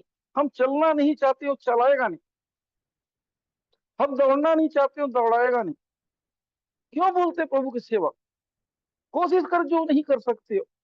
हम जो नहीं कर सकते वो करें, तभी तो परमेश्वर सामर्थ्य काम करेगा। विश्वास क्या है? जो नहीं है वो है। आप बीमार होके आए हैं, आप कोशिश कीजिए मैं चंगा हो गया, तभी तो चंगा होंगे। एक व्यक्ति जो है अंधा है, आंख बंद है, आंख को खोलने का कोशिश नहीं करे, वो कभी आंख से देखेगा नहीं। एक गूंगा जो है, वो बोलने का कोशिश नहीं करेगा, कैसे उसका मुंह खुलेगा? एक बहरा व्यक्ति सुनने का कोशिश नहीं करेगा, कैसा होगा? याद रखिए प्रियो, जब तक हम बुराई छोड़ेंगे नहीं तो छूटेगा कैसे? सब बोलते ये छूट जाए, वो छूट जाए, नहीं ये अरे करना खुद को पड़ता है। हमको ही प्रयास करना पड़ेगा। अगर हम कोशिश नहीं करेंगे तो कुछ भी नहीं। याद रखिए, सब कुछ हमारे हाथ में है ना। श्राप और आशीष हमारे ऊपर ही है, हमारे जबान में है, हमारे हरकत में। मैं आशीषित हूँ मानो तो आशीषित हो, मैं आशीषित नहीं हूं मानो तो नहीं। यदि आप आशीषित हो तो आशीषित होने वाला काम करो ना, श्रापित काम क्यों करते हो? आप चंगा हो तो चंगे होने वाला काम करो ना। याद रखिए, अगर हम जैसे सोचेंगे वैसा ही हमारे साथ होगा। बुरा सोचेंगे बुरा होगा। याद रखिए प्रियो, परमेश्वर हमारे दिल को देखता है। अगर हमारा पछतावा सच्चा है वो जरूर क्षमा करेगा। देखिए योना नबी के बारे में बताना चाहता हूँ। परमेश्वर ने उसे बोला तू निनवे चला जा। उस समय निनवे के लोग बहुत ज्यादा पापी हुआ करते थे। परमेश्वर बहुत नाराज हो गया था, मैं इस शहर को नाश करने वाला हूँ। परमेश्वर ने योना को बोला। योना क्या किया? परमेश्वर की बातों को ना मानते हुए वो तरसीस की ओर चला गया। देखिए उसकी बातों को ना माना। वो जा रहा था, अचानक लेटा था नाव में, अचानक तूफान आया, आंधी आया। लोग घबरा गए, ये क्या हो रहा है अचानक। शायद लोगों को भी पता चल गया होगा कि वाकई में ये चीज परमेश्वर की ओर से किसी व्यक्ति ने कुछ गलती किया है। चलो हम आपस में चीट निकालते हैं, किसकी वजह से इतना बड़ा प्रॉब्लम आया है। वो लोगों ने चीट निकाला, तो उसमें योना का नाम निकला। योना को बोले तुमने ऐसा क्या किया कि ऐसा प्रॉब्लम है तुम्हारी वजह से। योना ने बताया परमेश्वर ने मुझे निनवे भेजा, मैं तरसीस की ओर जा रही, इसलिए परमेश्वर नाराज हो गया। वो बोले कि अब ये आंधी को शांत करें, अब हम क्या करें, ये प्रॉब्लम तुम्हारे वजह से आया है। वो बोला आप लोगों को चाहते हो कि ये आंधी तूफान नॉर्मल हो? हाँ, ऐसा करो, आप सब लोग मुझे पानी में फेंक दो, समुद्र में फेंक दो। वे लोग डर तो गए, फिर भी वो डर डर के फेंके। जैसे ही वो पानी में फेंका, परमेश्वर ने एक मछली को रखा था। वो योना उस वेल मछली के अंदर रहा 3 दिन 3 रात। समझो प्रभु के एक दास ने बताया कि जब मैं योना से मिला स्वर्ग में, वो बताया कि वो अनुभव कैसा था। 3 दिन तक बिना खाए उस जगह पे रहा। जब वो अम्ल आता था मेरे शरीर को लगता था, वो तकलीफ पर जब प्रेयर करता परमेश्वर फिर अपना कवच रख देता था। ऐसा होता था। 3 दिन तक मैं उपवास रहा, पश्चाताप करता रहा। वो दिन 3 दिन इतना आसान नहीं था उस एसिडिटी में रहना। 3 दिन तक मैं कैसा रहा, मैंने परमेश्वर का आज्ञा को तोड़ा। 3 दिन का उसका सजा मुझे मिला। 3 दिन तक उसने उपवास रहा, उस जगह प्रार्थना किया, पश्चाताप किया। फिर परमेश्वर ने उसे मछली के जीवन कार्य किया। वो मछली ने उगल दिया, वो निकल गया, वो चला गया निनवे की ओर। अब निनवे में जाकर निनवे के लोगों से कहा तुम लोग पश्चाताप करो, नहीं तो सब लोग मर जाएंगे। वो सोचा ही नहीं था कि गया इनको बोलना, ये लोग तो मरने वाले, इनको बस इतना ही बोलना है, उसके बाद परमेश्वर इनको जरूर सजा देगा। ये बोला और वो चला गया। इसकी बातों को सुने निनवे वाले, बोले कि हम लगता है हमने बहुत परमेश्वर की नजर में बहुत अपराध किया है, बहुत गलती की है, जिससे परमेश्वर हमारे शहर को नाश करना चाहता है। उन लोगों ने पश्चाताप किया, उपवास रखा, है ना, दुख के साथ अफसोस जाहिर किया, सब उपवास के साथ किए, यहाँ तक जानवर को भी उपवास रखे। परमेश्वर ने उनका पश्चाताप को देखा और उन्हें माफ किया। योना कह रहा है कि जब प्रभु आप माफ, आप तो बोले थे कि मैं उनको नाश करूंगा, आप तो कैसा अब नाश नहीं कर रहे? उसने कहा कि मैं नाश करना नहीं चाहता, मैं तो लोगों को बचाना चाहता हूँ। उन्होंने पश्चाताप किया, मैं क्यों उनको नाश करूंगा, ये भी तो मेरे बच्चे हैं। परमेश्वर ने उनका पछतावा को देखा, अपना इच्छाएं बदल डाला। नाश करने का जो इच्छा था परमेश्वर सदम सदम बोलता हूँ निनवे को उसने बचा लिया। उनका पछतावा को देख के प्रियो, क्या मालूम कितना बड़ा गुनाह किए थे होंगे, परमेश्वर इतना भड़क गया, नाश करने पर था। उन लोगों का पछतावा को देखा, परमेश्वर उन्हें माफ कर दिया। प्रियो, परमेश्वर हमें माफ करता है, हम कितने भी बड़ा गलती करें। नया नियम सिखाता है कि तुम भी माफ करो पुराने नियम के लोग देखिए माफ कर करके किस लेवल पे पहुंच गए। यदि हम भी माफ करते अपने अपराधियों को, हमारे नुकसान करने वाले को, परमेश्वर हमें भी ऊंचे स्थान पे ले जाएगा। याद रखिए, माफ करने से क्या होता है, माफ नहीं करने से क्या होता है। तो ये मेरी बात समझ में आ रहा है क्या? अगर आ रहा है तो आप कमेंट कर दीजिए, मैं देखना चाहता हूँ। आ रहा है? माफ करने वाले को देखिए, परमेश्वर जो करता है अच्छा करता है। हमारा दिल सही होना चाहिए। उन्होंने, यूसुफ ने माफ किया, अपने भाइयों के लिए कोई कड़ाहट नहीं रखा। मौका मिला फिर भी उसे बदला नहीं लिया, परमेश्वर उसे ऊंचा किया। वचन जो कहता है आप कितना सीरियस हो, आप कितने गंभीर हो, ये आपके ऊपर है। तो ये वो जो कहता है वो करता है। वचन जो कहता है हम इसको मानते हैं तो फायदा है। आशीष इंसानों में मत ढूंढो, आशीष वचन में है। परमेश्वर का वायदा वचन है, इंसान बोलता है वो नहीं है। इंसान के मुंह से निकलता है, उसके मुंह से भी निकलेगा, हमको रिवर्स वचन में आना पड़ेगा। आपको यदि वो कह रहे कि मैं बड़ा सेवक बनाऊंगा, फलाना भविष्यवक्ता ने बोल दिया, काफी नहीं है। भविष्यवक्ता कोई परमेश्वर नहीं है। उसने वो तो परमेश्वर इच्छाओं को उसने बताया, जो तुम्हें बताना चाहता है। लेकिन आपको रिवर्स तो होना पड़ेगा वचन में ही। उस जगह तक पहुंचने के लिए आपको वचन को फॉलो करना पड़ेगा, वचन में बने रहना पड़ेगा, प्रभु की इच्छा को पूरा करना पड़ेगा, तब आप उस जगह पे ले जाएगा। याद रखिए, गलती से प्रभु आपको दे भी दिया, आपने वचन को नहीं पकड़ा है, तो भी आप भविष्यवाणी गवा सकते हो, आशीष गवा सकते हो, चंगाई गवा सकते हो। कई लोगों को देखा कि वो कैंसर से परमेश्वर उनको ठीक कर दिया, मरने वाले हालात, एक कुछ दिन के बाद वो व्यक्ति फिर से कैंसर से मर गया। क्यों?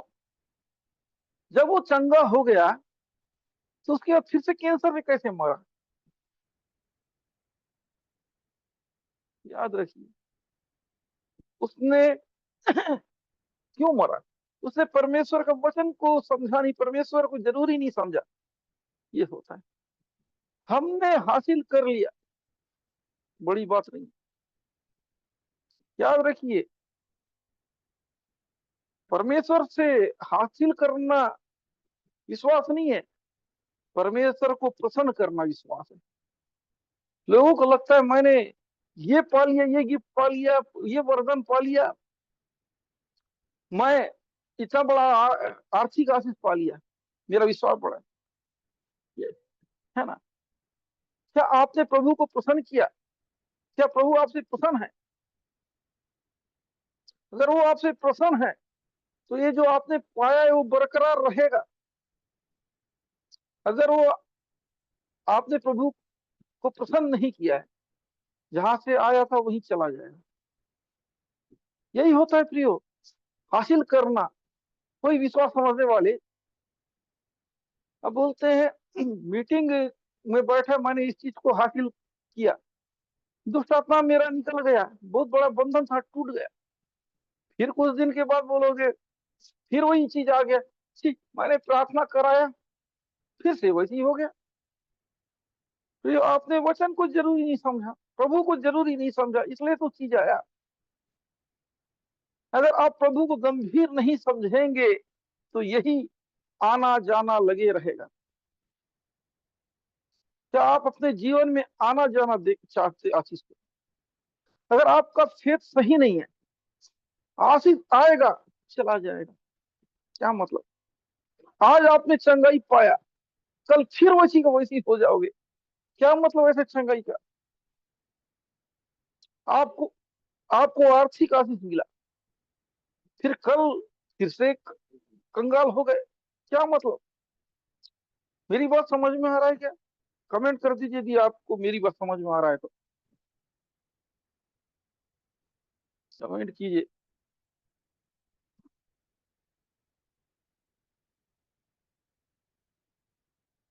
तो यो आशीष आना जाना लगे रहेगा अगर आपका जैसा विश्वास है, लेकिन ठहरे नहीं रहेगा।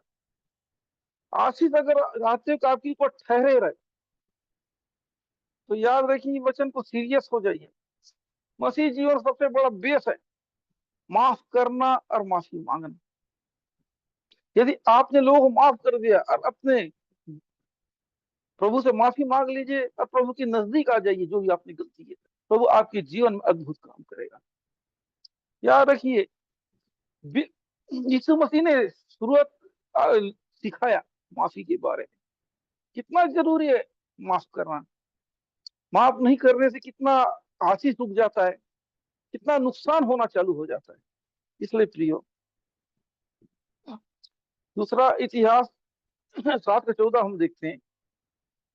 तब यदि मेरी प्रजा के लोग जो मेरे कहलाते हैं दीन होकर प्रार्थना करे और मेरे दर्शन की खोजी होकर बुरी चाल से फिरे, तो मैं स्वर्ग में से सुनकर उनका पाप क्षमा करूंगा, उनके देश को ज्यों का त्यों कर दूंगा। देखिए कह रहा है कि नम्र और दीन होकर प्रार्थना करें तो हमारे अपराध क्षमा करें। प्रिय अपने आप को छोटा करें। मैं विशेष हूं नहीं, मैं कुछ भी नहीं प्रभु आपके सामने। नम्र होके दीन होके अगर हम प्रार्थना करें, यदि आप प्रभु से दूर हो चुके हैं, जो लोग प्रभु से इधर हो चुके हैं, अब दीन होकर प्रार्थना कीजिए, नम्र होकर प्रार्थना कीजिए, वो आपको माफ कर डालेगा, आपको ब्लेस करेगा, वचन सिखा रहा है। इसलिए प्रियो, और उनका पाप क्षमा करूंगा, उनके देश को ज्यों का त्यों कर दूंगा। देखिए लोगों के बारे में बतला रहा है प्रियो, अगर हम नम्र और दीन हैं तो प्रभु हमारे जीवन में अद्भुत काम करेगा। याद रखिए हमारा दिल में क्या है, ये बात को जाने। हम लोगों को माफ करना नहीं चाहते। परमेश्वर कैसे कैसे लोगों को माफ किया है, खतरनाक से खतरनाक। प्रियो, हिजकिय्याह राजा का बेटा मनसी, वो भी कितना बड़ा तानाशाह था। कई लोगों को बैलों से सर कुचलवाया, कितना खून की नदी बहाया। यशायाह नबी को आरा से चिरवाया। ऐसा व्यक्ति था, लेकिन एक टाइम आया जब वो गुलामी में गया सुर में तो बाबुल में,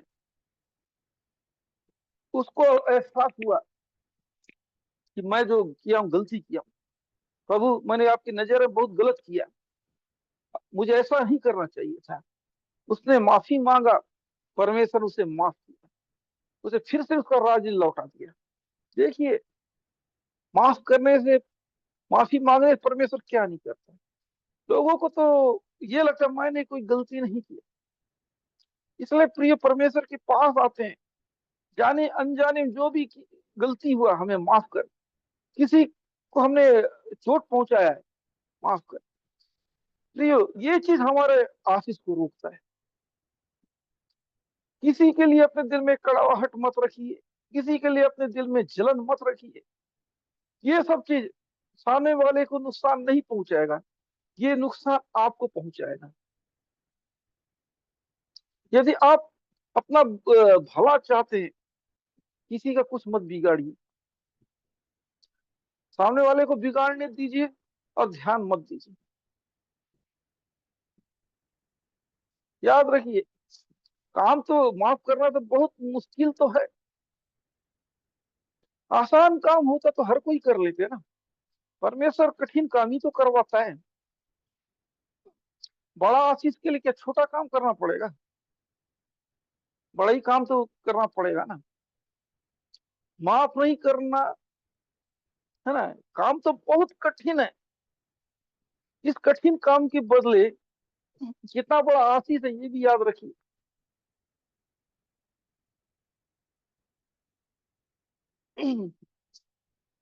सोचिए आत्मिक रूप से भी आशीष है, संसारिक रूप से, दोनों प्रकार से आशीष है।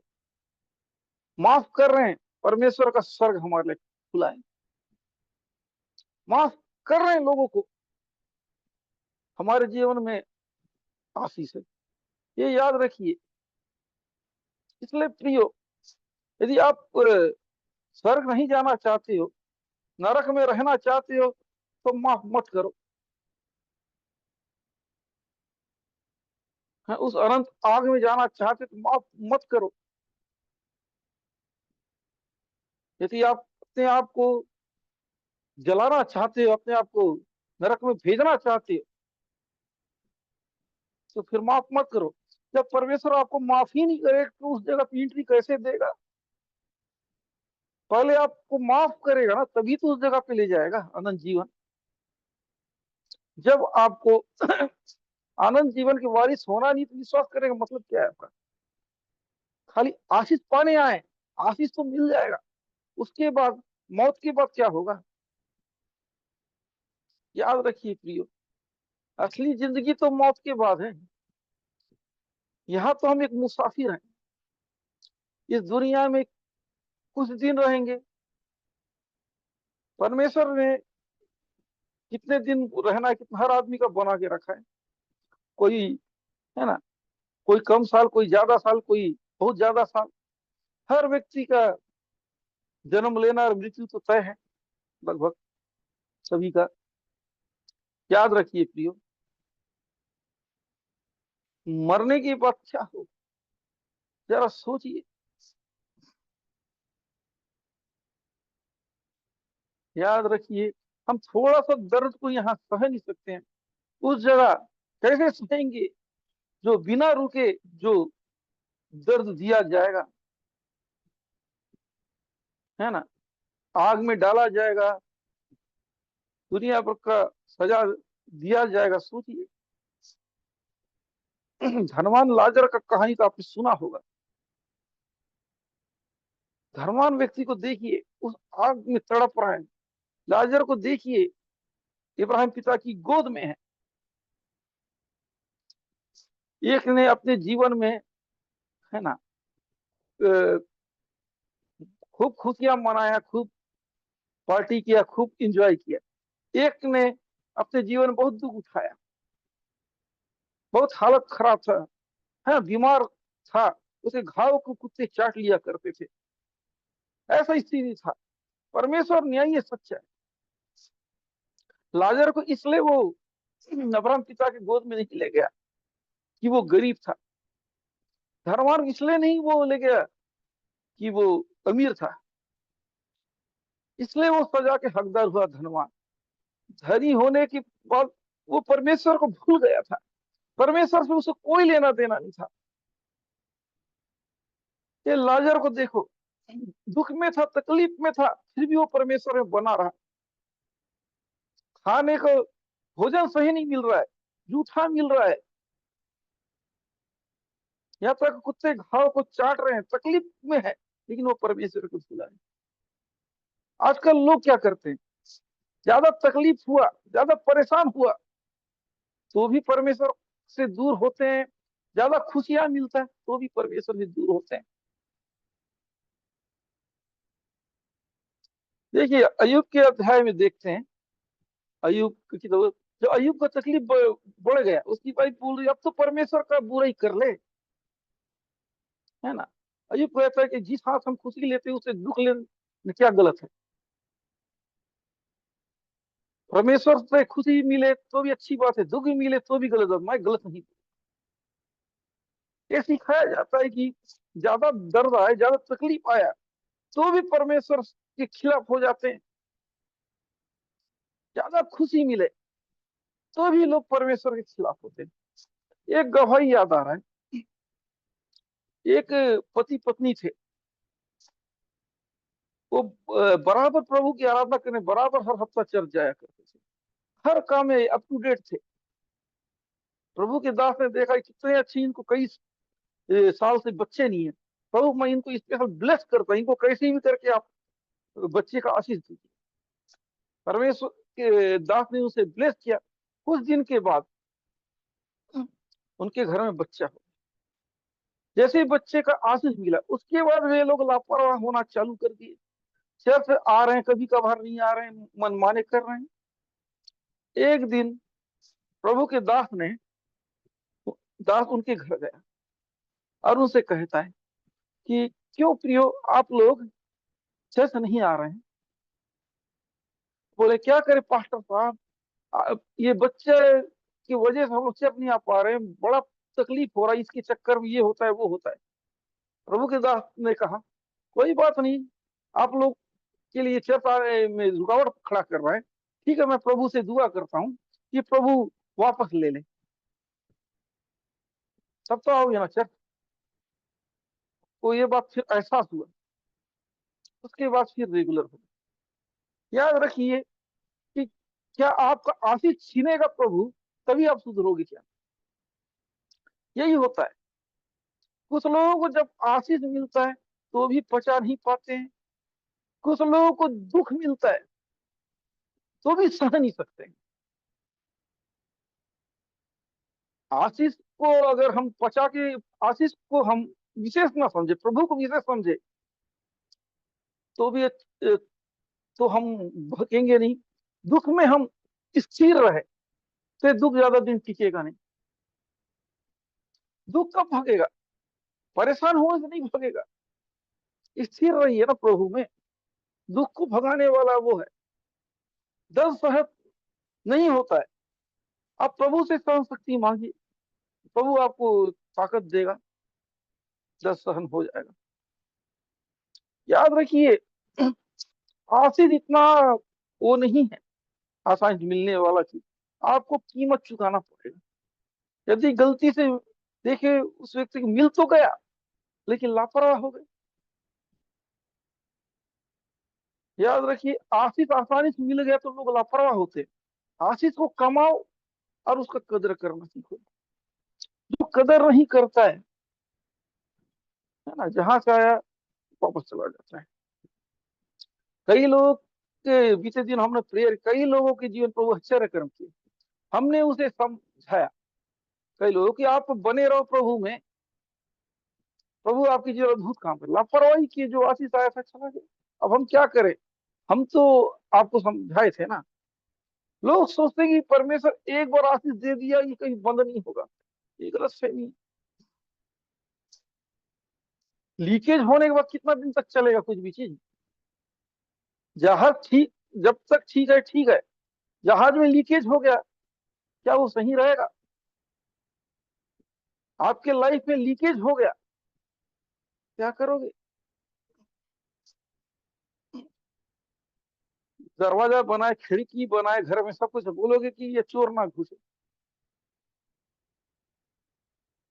प्रियो, शैतान का दरवाजा काफी नहीं, वो खिड़की से आता है। अपने खिड़की को भी बंद रखिए।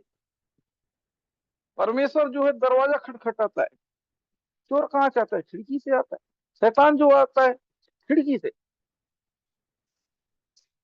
आप छोटा सा लापरवाही करेंगे, वही तो चाहता है शैतान कि छोटा लापरवाही करें, मैं घुस जाऊं। फिर मैं आपको सिखाना चाहता हूँ कि वचन को विशेष जोर दें। परमेश्वर वचन है, परमेश्वर ने जो कहा है वो चीज वो करता है। याद रखिए वो कहता है कि तुम क्षमा करो तो मैं तुम्हें क्षमा करूंगा। यदि तुम मनुष्य के अपराधों को क्षमा करोगे, मैं भी तुम्हारा अपराध को क्षमा करूंगा।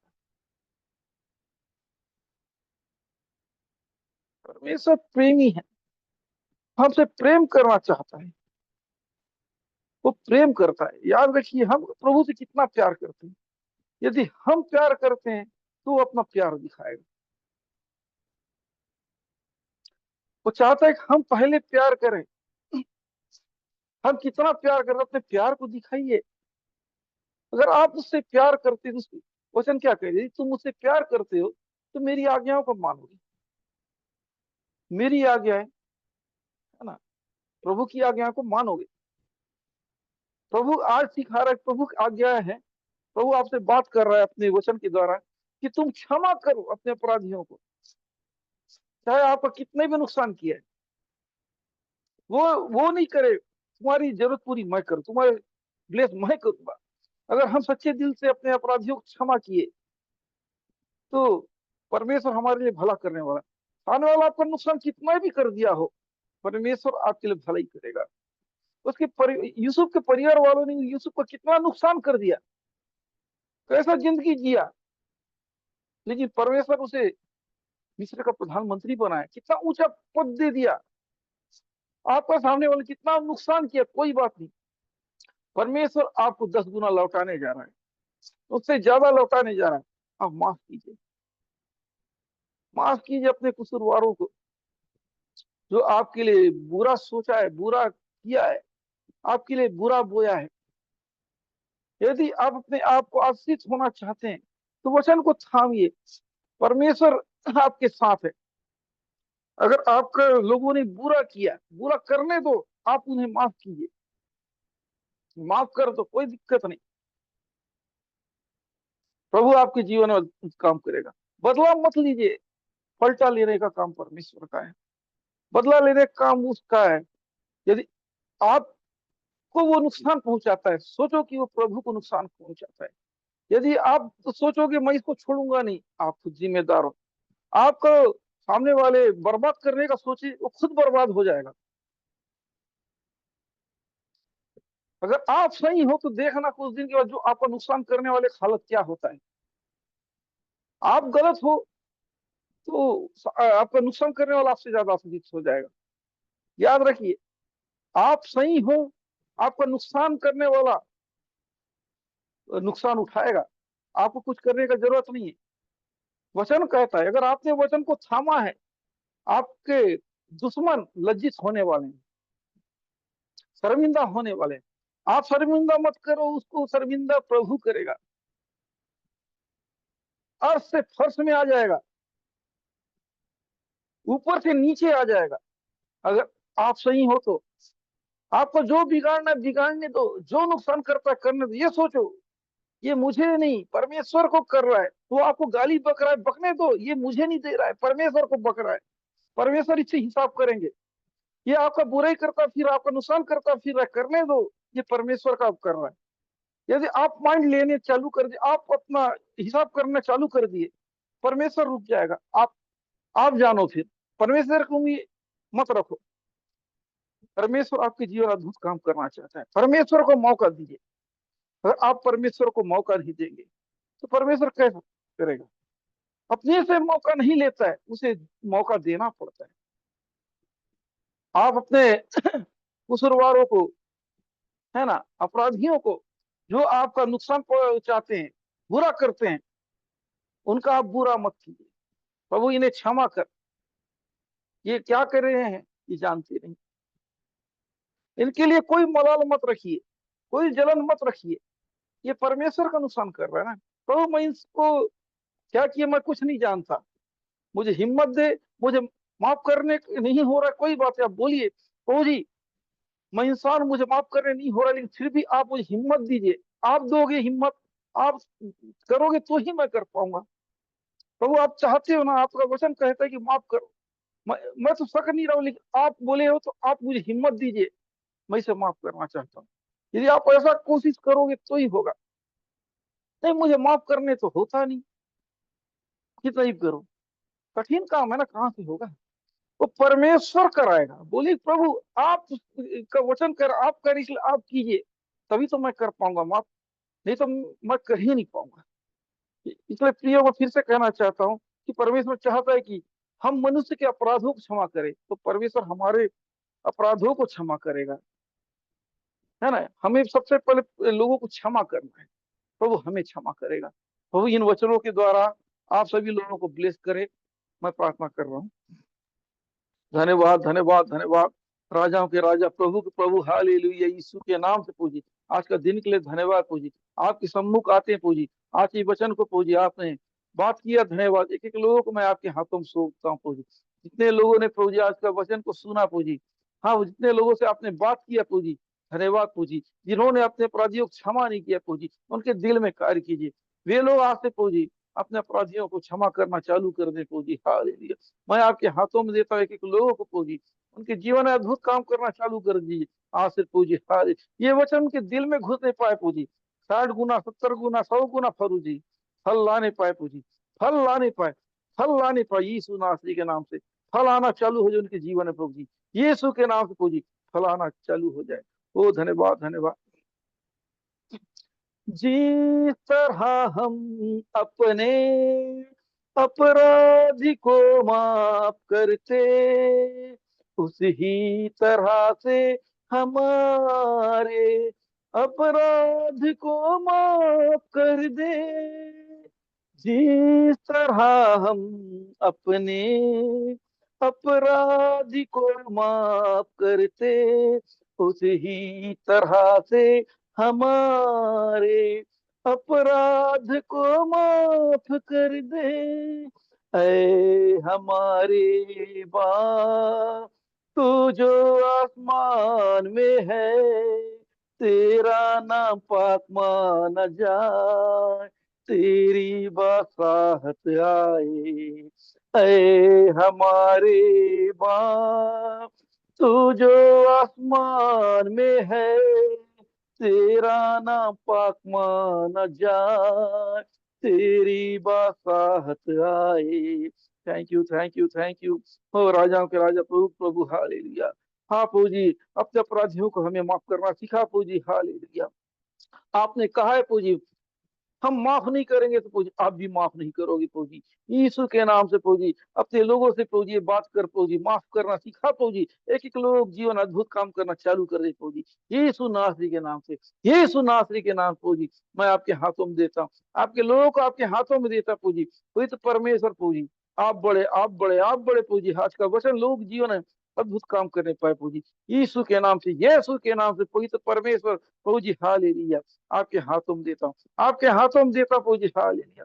आप बड़े आप बड़े आप बड़े आप बड़े आप बड़े आप बड़े हो रिदा रबा रबा रबा, यीशु के नाम से, यीशु के नाम से, यीशु के नाम से आप छुइए आप छुइए आप छुइए प्रभु जी। एक एक लोग छुइए प्रभु जी, सब कुछ आप सौंपता प्रभु जी, आपने शुरू से लेके प्रभु जी आपकी उपस्थिति बना के रखा प्रभु जी।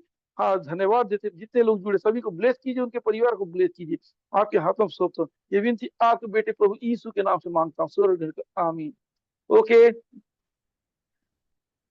फटाफट आप कर दीजिए अपना निवेदन।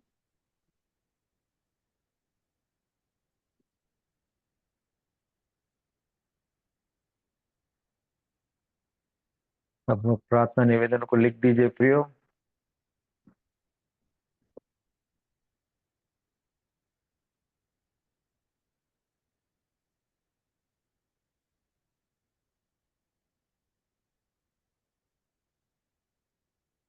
एक ही बार में आप लोग एक लाइन में लिख दीजिएगा अपने प्रार्थना निवेदनों को, लिख सकते हैं, समय है।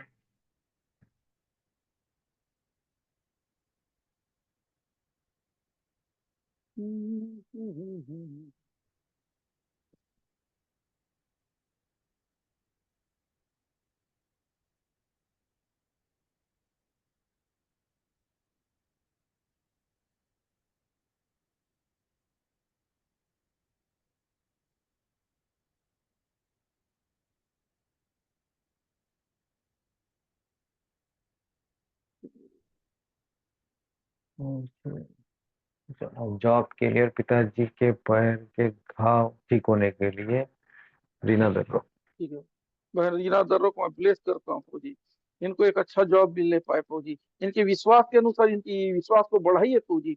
हाँ फौजी, अपने लोगों की आप भलाई चाहते हैं फौजी, ये आप फौजी अपने लोगों की परवाह करते हैं, चिंता करते हैं फौजी।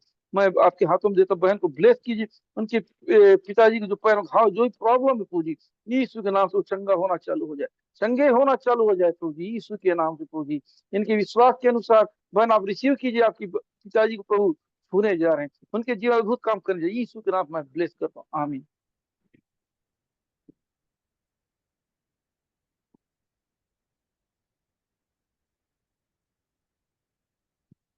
क्या लिख रहा है, दीदी डाक है, ये इनकी बेटी को सफेद दाग का दाग है। शिकायत है, सिकंदर। हाँ। हो भाई, सिकंदर को ब्लेस कीजिए पूरी, उनकी बेटी को शरीर में जो दाग है प्रभु जी, यीशु के नाम हर एक दाग, हर एक धब्बे यीशु के नाम से दूर होने पाए प्रभु जी। यीशु के नाम शरीर का दाग पूरी तरह गायब होना चालू हो जाए, पूरी तरह से गायब होना चालू हो जाए यीशु के नाम से। हर एक दाग को मैं ढांकता हूँ यीशु के नाम से, गायब होना चालू हो जाए। स्किन की प्रॉब्लम ठीक होने पाए, स्किन के प्रॉब्लम ठीक होने पाए, यीशु के नाम से मैं ब्लेस करता हूँ, ब्लेस करता हूँ। आमीन। खुशी भारती। अच्छा, ये शैतानिक सपने आते हैं, इसको सपने में प्रॉब्लम है, गले में प्रॉब्लम हो गई है। खुशी भारती। ओके बहन खुशी, मैं आपके लिए प्रेयर कर रहा हूँ। धन्यवाद धन्यवाद धन्यवाद। बहन खुशी के जीवन में आप कार्य की जो भी शैतानी ताकत काम कर, शैतानी सपने आ रही, यीशु के नाम बंद होना चाहिए, यीशु के नाम। गले की प्रॉब्लम को मैं यीशु के नाम से डांटता हूँ, गले की प्रॉब्लम यीशु के नाम में डांटता हूँ। बहन आजाद हो जाए, बहन आजाद हो जाए, बहन आजाद हो जाए, बहन आजाद हो जाए। यीशु नासरी के नाम से बहन आजाद हो जाए। प्रभु आपको हील कर रहा है, प्रभु आपको छुटकारा दे रहा है यीशु के नाम से। खुशी बहन को मैं ब्लेस करता हूँ, हर शैतानिक ताकत उनकी लाइफ से जाने पाए आपके नाम से, आपके नाम से बहन आप आजाद होने पाए। तो आपकी जीवन अद्भुत काम करने जा रही है, यीशु के नाम ग्रहण कीजिए। आमीन।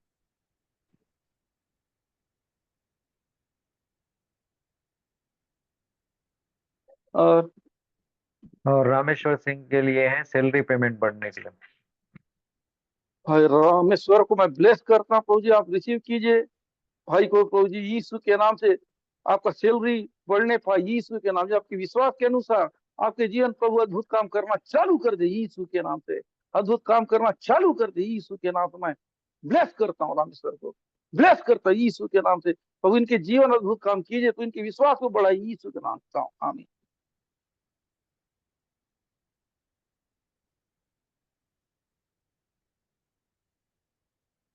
और कोई फटाफट कर दीजिए। और कोई है फटाफट अपने रिक्वेस्ट को लिख दीजिए, प्रार्थना निवेदन को लिख दीजिएगा।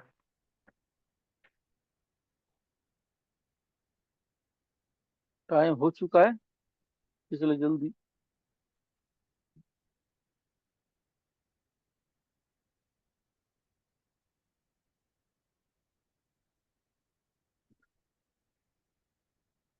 लिख दीजिए, प्रार्थना निवेदन को लिख दीजिए। अब नहीं है, आप तो प्रेयर करो और खत्म कर दो। ठीक। करूंगा। आइए प्रिय, हम लोग इस वक्त अंतिम प्रार्थना में जाए। धन्यवाद धन्यवाद धन्यवाद प्रभु, सब बातों के लिए हम धन्यवाद करते हैं प्रभु। आज की इस मीटिंग को आपने अद्भुत संभाला, इसलिए धन्यवाद। जुड़े सारे लोगों के लिए धन्यवाद। सब कुछ आपके हाथों में सौंपते, प्रार्थना आपके प्यारे बेटे यीशु मसीह के सामर्थी नाम से मांगते पिता, आमीन। आइए प्रियो, हम लोग इस वक्त में आशीष प्रार्थना को ग्रहण करें। पिता परमेश्वर का प्रेम, प्रभु यीशु मसीह का अनुग्रह और पवित्र आत्मा की सहभागिता उसके सारे पवित्र लोगों के साथ, विश्वासियों के साथ, उसके दूसरे आगमन तक सदा सर्वदा बनी रहे। आमीन आमीन आमीन। आप सबको जय मसीह के प्रियो। और हर हफ्ते, हर मंगलवार और शुक्रवार को ये जूम मीटिंग होती है। इसी आईडी से, इसी पासवर्ड से आप लोग, इसी लिंक से आप जुड़ सकते हैं। आप सभी को प्रभु ब्लेस करे। जय मसीह।